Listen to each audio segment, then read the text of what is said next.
नाज़िर तलहार वेझो सैयद अलाउ भायो शारिज़वी जे आस्थाने ते मच कचहरी की तकरीब मुनक़द कई वई। उन हवाले सां ॾिसूं जमशेद अली मल्हा जी ये रिपोर्ट। जी त नाज़रीन, तलहार वेझो सैयद अल्लाह उबायो शाह रिज़वी जे आस्थाने ते ज़िले बदीन जे सादातनि पारां मच कचहरी रखी वई। मच कचहरी में आयल महिमाननि मेहरान टीवी न्यूज़ सां पंहिंजा वीचार वंडींदे चयो त साईं मुंतज़र अब्बास साईं जेको ही कयो आहे, ही पुराणी रस्म आहे, सिंध जी रवायत आहे त असुल मच कचहरियूं थींदियूं हुयूं जंहिंमें सभई ओड़े पाड़े जा बुज़ुर्ग नौजवान नंढा ॿार अची गॾु थींदा ऐं उहे हाल अहिवाल ओरींदा हुआ।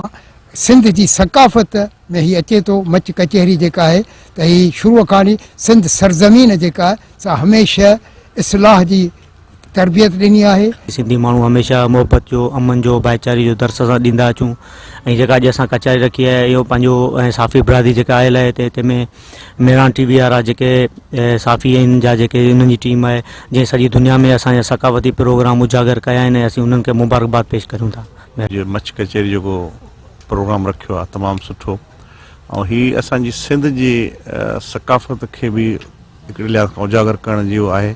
छो करे अॻे ज़माननि में छो करे मीडिया या सोशल मीडिया या टीवियूं इहे वग़ैरह न हूंदियूं, अॻे कचहरियूं घणियूं हूंदियूं, पर हाणे कुझु दौर एडवांस थी वियो आहे, पर असां हिननि शयुनि खे वरी वापसि रिकॉल करे उजागर कयूं पिया, इहा सुठी ॻाल्हि आहे। इहे असांजूं सिंध जूं पुराणियूं रवायतूं रीतूं रस्मूं इहे जेके आहिनि से हुयूं।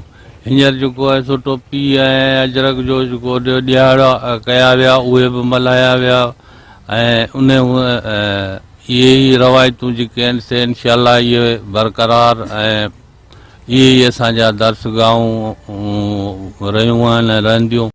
जी त नाज़रीन, मच कचहरी में आयल महिमाननि जूं ॻाल्हियूं तव्हां ॿुधियूं। हिननि जो चवणो त मच कचहरी बि हिकु सिंध जी सकाफ़त आहे। पुराणे दौर में माण्हू मच कचहरियूं रखंदा हुआ, नंढा वॾा ऐं बुज़ुर्ग उन मच कचहरियुनि में शरीक थी करे हिक ॿिए सां पंहिंजा हाल अहिवाल बि वंडींदा हुआ। कैमरामैन ज़फ़र अली चांडियो सां गॾु जमशेद अली मल्हा, मेहरान टीवी न्यूज़, तलहार।